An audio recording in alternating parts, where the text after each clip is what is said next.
Assalamu alaikum. Акыркы 5 жыл мурда эле биз умра эмне экенин көпчүлүгүбүз билбейт элек.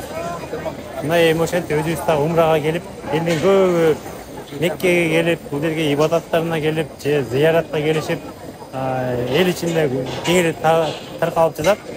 Анын себеби эмнеде? Эң башкысы умра деген эмне, умранын максаты эмне, адамдар эмне себептен умрага келишет? Бул туризмби же ибадатпы? Ошонун баарын бүгүнкү чыгарылышта мен атайын бир аз болсо да маалымат берем. Андыктан мен азыр ибадаттарын бүтүп, атайын Кабаны көрсөткөнү келдим. Анда каналдан алыстабайбыз.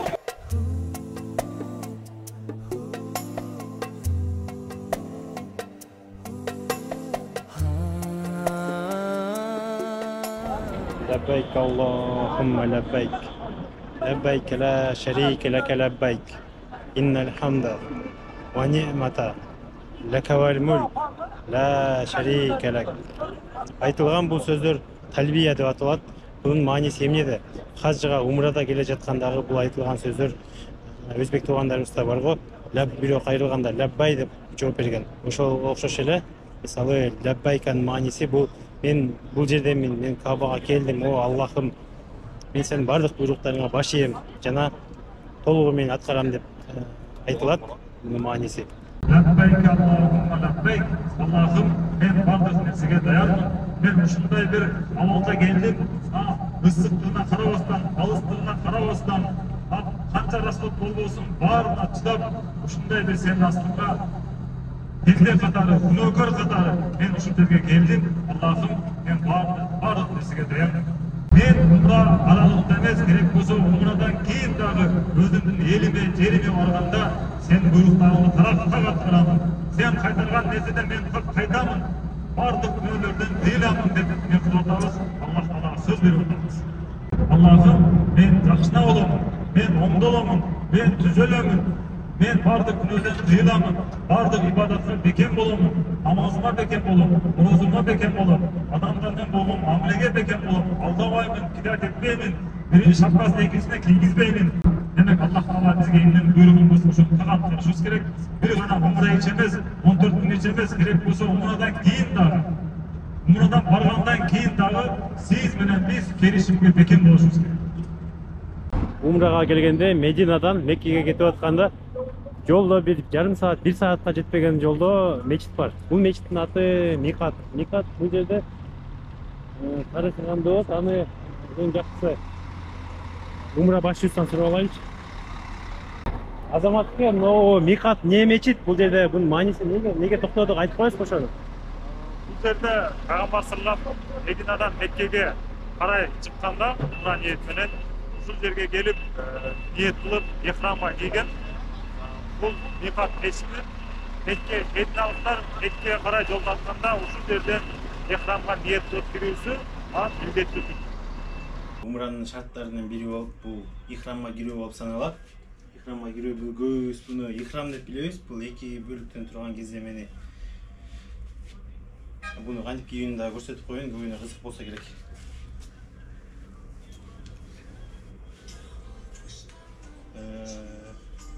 Төмөнкү бөлүгүн өзү эки түрлүү кылып кийсе болот. Биринчи эки учун тегиздеп алабыз. Тегиздеп кармап буну ортосуна мындай кармап туруп мындай бүктөсө болот, бирок мен экинчисин тандадым. Экинчиси мына капталдан тегиз кысабыз, бутту бир аз жайып, тегиз бүктөйбүз, дагы алдынан ылдыйга ороп коебуз. Мына жөнөкөй эле. Кээ бирлер айтышы мүмкүн, бул түшүп кетет. Андан кийин мен аз кийинип турбаймынбы? Кийимдин баарын чечебиз, эркектерге да бул. Кийимдин баарын чечебиз, ич кийимди да чечебиз. Бул ихрамдын шарты. Мына үстүн жөн эле үстүбүзгө жаап алсак болот. Жана даалыбызды ачып, аны Кабага барганда кылабыз. Аны эми умра башчы өзү деле көрсөтүп берет. Мекке шаарында умрага келгенде шаар ичиндеги бардык коомдук транспорт, автобустар күнү дебей каттайт экен. Анан эң кызыгы булардын бардыгы бекер. Азыр көрөсүздөр, азгычта адамдар каяка барып жатат, эмне кылат, бүт ажылык амалдарын bir size көрсөтүп өтөбүз. Ошондо дагы бир жолу эле ажыга келгиңер келет. Алла Тааладан дагы да көбүрөөк сурайсыңар ажылып. Biz Arafat toosuna barabыз. Andan kayтканда Muzdалифа, Минадан өтөбүз. Arafat toosundагы мечиттерди көрөбүз. Ошол менен акырындык менен зыяратыбызды да улантып келе беребиз. Ар бир эмени убагында айтабыз, жеткен жерге. Кандай эсиңерде калыш үчүн, көрүш үчүн. Биздин өз сапарыбыздын жарымы өттү. Мындан кийинки жарым болушунча пайдаланышыбыз керек, анан кеткенге даярдык көрүшүбүз керек. Биздин бүгүн мына зыяратыбыз болгон болсо, дагы 1-2 программабыз бар, ушу Меккеде. Атайын ажылар уюштурган сый тамагы бар. Аны качан экенин айтабыз, группаны карап туруңуздар. Сиз менен бизди умрага келтириш үчүн айылда дыйканчылык кылган бар, өмүр бою дыйканчылык кылып, акча чогултуп, ушу ата-энемди жөнөтүп койгон дегендер бар. Ар ким жакшы эле кантип келгенинчи. Ушунча убагы сизди жөнөтүш үчүн канчалык адамдар дуа кылды, канчалык адам нерв кетирип атат. Целый бир мамлекет, салдыбыз карабыз, целый бир мамлекет даярдык көрүп атат сиздер үчүн. Фирма, ортодо фирма бар. Сиздер үчүн бир ажы башы коюлуп атат, гид болуп атат. Ар бир адамдын ибадаты жакшы болсун. Умрага келип кеткен жакшы, сонун нерсе. Бирок анын акыбети да бар да. Умранын кабыл болушунун бирден бир белгиси эмне? Умрадан кийинки амалыңыз. Умрадан кийинки амалыңыз сиздин. Ал Кыргызстан барганда башталбайт, ана ушул жерден башталат. Бүгүн ошол адатыбыздай Мекке шаарынын кээ бир жерлерини, бардык эмес, кээ бир тарыхый жерлерини зыяратканы чыгып барып ниет кылдык.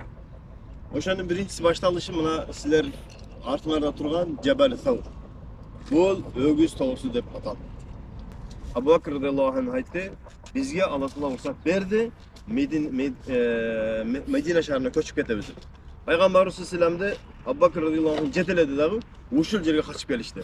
Пайгамбар саллаллаху алейхи ва салламды өлтүрмөк болуп, бардыгы дайыр болчу эле. Пайгамбарыбыз саллаллаху алейхи ва саллам ушул төндүн башында, ал жагында, ар жагына ар жак тарабында ошондо үңкүр бар. Гар Саур деп коет. Ошол үңкүргө чыгып пайгамбар саллаллаху алейхи ва саллам менен жашынмак болду. Азыр эле жеңиш ажайып айтмакчы. Дагы ушунча адам күнүнө зыярат кылат Арафат тоосун, Арафат өрөөнүн. Бул эми умрага эч кандай тиешеси жок. Бирок ажыга келем деп ниет кылып, үмүттөнүп койгондор бул жерде албетте биринчи көрүп, даярданып алганы эң оңоюраак болот. Өзү Сауд Арабиясына келгенден кийин мен планымда кичи ажылыкты умраны өз жолу менен аткарып эле. Бирок Сауд Арабиясына келгенден кийин бир аз ойлонуп көрдүм. Ойлонсом, эми өзүм мурда келбегенден кийин, умраны кичи ажылыкты аткарбагандан кийин оор болот. Анын үстүнө мен өзүм эч нерсе деле билбейм. Ошондуктан бул жерде өзүм таанышым, өзүмдүн бир тууган агамдын досу Азамат ажыга кайрылдым. Азаматке салам алейкум. Алейкум салам. Сизге биринчиден чоң рахмат, ошо мени өзүңүздүн группаңызга, катарыңызга кошуп алып кичи ажылык аткартканыма. Мен өзү ойлогон элем. Умраны өз жолу менен аткарып, анан кийин видеого көрсөтүп берейин. Эч кандай тур фирмасы эле келип деп башында ойлодум беле, анан кийин мындай карап көрсөк, жол жобосун деле билбейт экенмин да. Анан кийин келип алып мен өзүм эмне кыларымды билбей оозум ачылып жүрмөкмүн да, же Медина бармакмын, Меккеге келип алып адашып жүрмөкмүн, же түздөп бир ихрам кийгенди билбейм, ихрам дегенди деле мен кече жакында эле билдим. Ошондуктан эми билген адамдан сурап дейт, ошондуктан видеого азыр өзүңүздүн билген маалыматтарыңыз менен бөлүшүп кетсеңиз бизге кызыктуу болгон. Азыр эми акыркы жылдары умра деп элге кеңири тарап кетпедиби? Ошо умра деген өзү эмне өзү? Умранын максаты эмнеде? Адамдар эмне максатта умрага келишет? Бисмиллахиррахманиррахим. Абдет чоң рахмат. Бүгүн күтүүсүздөн мен эмеге чыгып калдым. Кыскача маеккеч. Негизинен быйылкы умра аябай жакшы болуп атат. Умра бул мусулмандардын жашоосунда бир жолу кылыш сүннөт. Ал эми башка мазхабтарда важип дегендер да бар. Өмүрүндө сөзсүз бир жолу умра кылыш керек, же ажылык кылыш керек деген. Ажылык бул парз. Негизинен Кыргызстанда акыркы 10 жылда аябай умрага кызыккандар көбөйдү.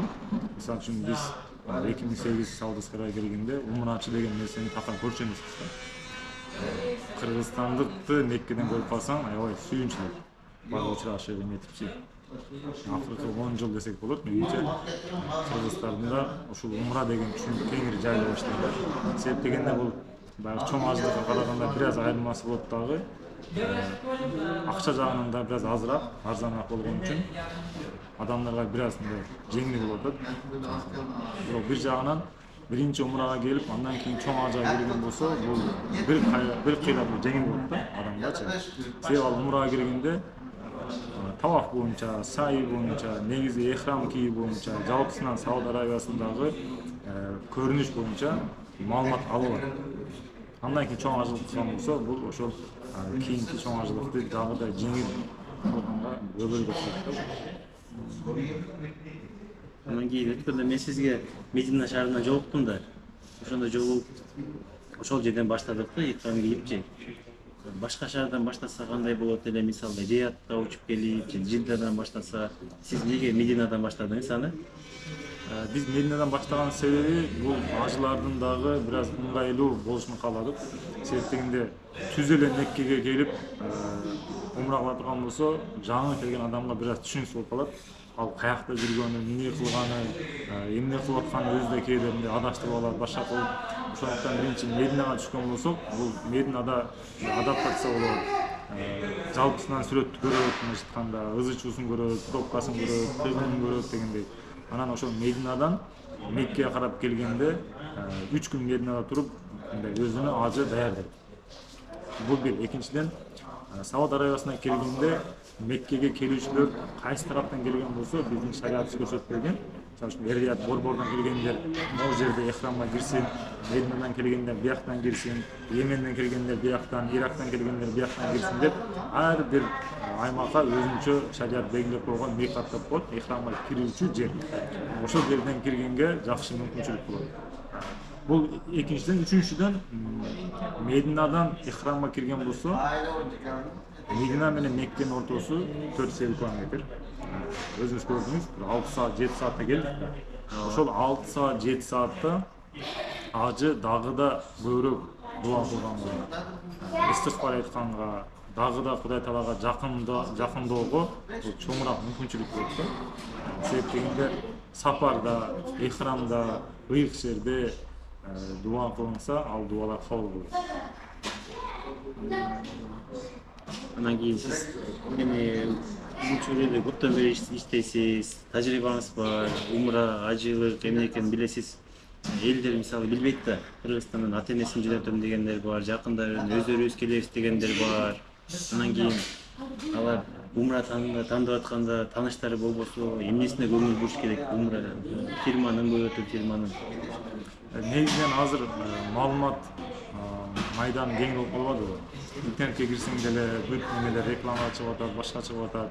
Негизи умрага келерден мурда ошол компанияны да жакшы тандаш керек. Себеп дегенде компаниянын канчалык деңгээлде тарыхы бар, кызматы кандай иштеп атышат, жүргүзүүчү рекламасын көрүш керек.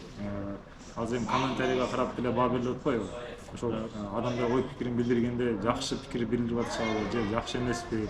Ошол жагын карап койсо болот. Анан ошол ажы баш тандаганда да жакшыраагын тандаш керек, билимдүүсүн тандаш керек. Баягы өзү биринчи умрага келип, анан кийинкисинде деле кара адам чогултуп умрага болгондар деле бар.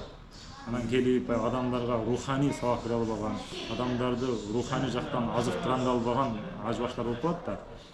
Анан ошо шариаттан жакшы билими жок, ажыларды алып келип, ар кандай шариатта жок нерселерди үйрөтүп, же ошондой нерселерге түртүп, айтканда адамдардын ибадатын мындай жакшыраак көзөмөлдөп бериш керек. Себеп дегенде бул ибадатта сөзсүз шариат көрсөткөндөй, пайгамбарыбыз бизге үйрөткөндөй кылышыбыз керек. Андан сыртка чыкпашыбыз керек. Анан кийин менин билишимче сиз нолдон баштап баарын кылат экенсиз да, Кыргызстандан жолугуп, аларды алып, кайра Кыргызстанда аэропортко чейин жеткирет экенсиз. Ошонуңуз жактым мага ошол кызматыңыз. Анан дагы суроолорум бар. Мисалы мен эртең менен умрага чыктым. Ихрам кийип алдык го. Аты ихрам эмес турбайбы анычы? Аны мен буга чейин билбечимин да. Анын ордуна жөнөкөй эле кийим кийип барса болобу? Анан кийин мен бул чачымды алдырдым го. Чачты алдырбай эле койсо болобу? Ушундай эми. Негизи умранын өзүнүн шарттары бар, рүкүндөрү бар десек болот, Биринчиси ошол ихрамга кирүү, ихрам абалына кирүү. экинчиси таваф кылуу сайысы менен анан чачын алдыруу. Ихрамга кирүү деген бул жанагы кийимди кийүү болуп эсептелбейт. Бул адам ниет кылып өзүнүн баягы адал абалынан ихрамга киргенде кээ бир нерсе арам болот, ошол абалга өтүү. Ошол учурда жанагы эки ак кийим кийип атпайбызбы? Ошол асты изар, үстү камис болуп айтылат шариятыбызда. Элдин оозунда ихрам деп аталып калган дагы кийим дагы. Бул негизи бир абалдан экинчи абалга кирүү деген мааниси да. Бул ихрамдын кийүүнүн өзүнүн максаттарынан бири адам баласы Кудайдын астында баары бирдей экенине чоң сабак болот. Себеп дегенде бай деле, кедей деле, чоң кичинеси, мансаптуу, мансабы жок деле баары ошол ихрамды кийишкен милдеттүү. Ихрам кийгенден кийин Кудайдын астында баары бирдей экениге чоң бир далалат бар. Бул бир. Экинчиден биз айрыкча эркектер ихрам кийип атпайбыз, баягы энеден төрөлгөндөй болуп эчтеке кийбестен ички кийимдер чечип дагы. Бул дагы адамга өлүмдү эскерткен, кепинди эскерткен жакшы абал. Кээ бир табиндер айткан экен, эгерде басып жүргөн өлүк көргүң келсе, ихрамчан адамды кара деген экен да. Бул дагы бизге өлүмдү эскерткен бир жакшы хикматы бар, данышмандар бар шариятыбызда. Анан адам ошол ихрамга киргенден кийин ага кээ бир нерселер мурда адал болсо, ихрамга киргенден кийин ал арам болуп калат. Мисалы үчүн самын колдонуу, атыр себүү, жыныстык катнашка баруу, дарактарды кыйуу, аңчылык кылуу, ошого окшогон нерселер арам болуп калат. Качанкыга чейин ошол умрасын бүтүрүп, тавафын кылып, сайысын кылып, андан кийин чачын алдыргандан кийин кайра жанагы нерселер адал болот. Чач алдыруу бул дагы мындан бир үкүмдөрүнөн чачты алдырмайынча адам жанагы абалдан чыкпайт. Ошондуктан бизде шариятыбызда Пайгамбар саллаллаху алейхи көрсөткөн сөз түрдө чачты алдырышыбыз керек. Жакшы маалымат. Сиз бул жерде умрада көп жылдан бери элесиз да. Бул жерде окуган турбайсызбы, Сауд Арабиясында? Канча жыл болду? Көп жыл болуп калды дейт го. Мен биякта окуганыма 9 жыл окудум Саудовск Арабияда. Өзүбүз ошол Эр-Рияд шаары борборунда окуганбыз. Ушул тармакта да окуп жүрүп деле гид болуп иштегенбиз, чоң ажыда, кичи ажыда. Туугандарым келип, тааныштарым келип, ошолор жетелеп жүрүп дагы көп маалымат чогултканбыз, тажрыйба бар дегендей. Азыр ошондо умра Орозо айынан башка 11 ай умра аткара берсе болот экен, Умра бул ошол чоң ажы башталганда токтотулат мыйзам боюнча. Анан чоң ажылыкка кирет дагы адамдар. Чоң ажылык бүткөндөн кийин бир 15-20 күндөн кийин кайра эле умра сезону ачылат. Ошол убакыттан баштап кайра эле кийинки ажылыкка чейин умра кылынат. Мүмкүнчүлүктөрүбүз көп турбайбы умра кылгандан? Буюрса мүмкүнчүлүк жакшы. Айрыкча мына биздин мамлекетибизде умра боюнча бир жакшы нерсе алдыга жылып келип атат. Эң арзан нерсе бизде да болуп атпайбы? Кошуна мамлекетте, Арабияга кошуна мамлекет болуп турса дагы, жакын болсо дагы бул бизден кымбат болот. Ошол учурда Кыргызстанда азыр жакшы нерсе болуп атат. Кой топурда болсун, улакта болсун, бирдемке жарыш мелдеш болсо деле умрага сертификат берилип атпайбы? Бул дагы ошол биздин элдин умрага болгон көз карашы аябай жакшы түз экени белгисиз.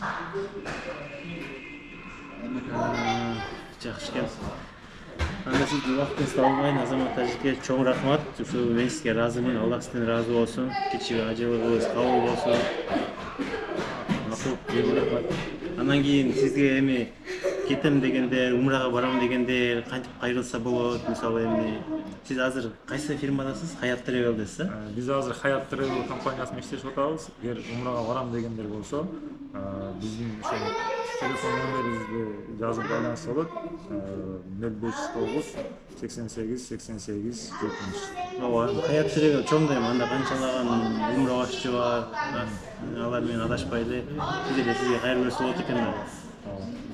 Биз кызматтабыз. Ооба, эми өзүңөр деле көрүп атасыздар, мен видеода баарын чыгарып атам.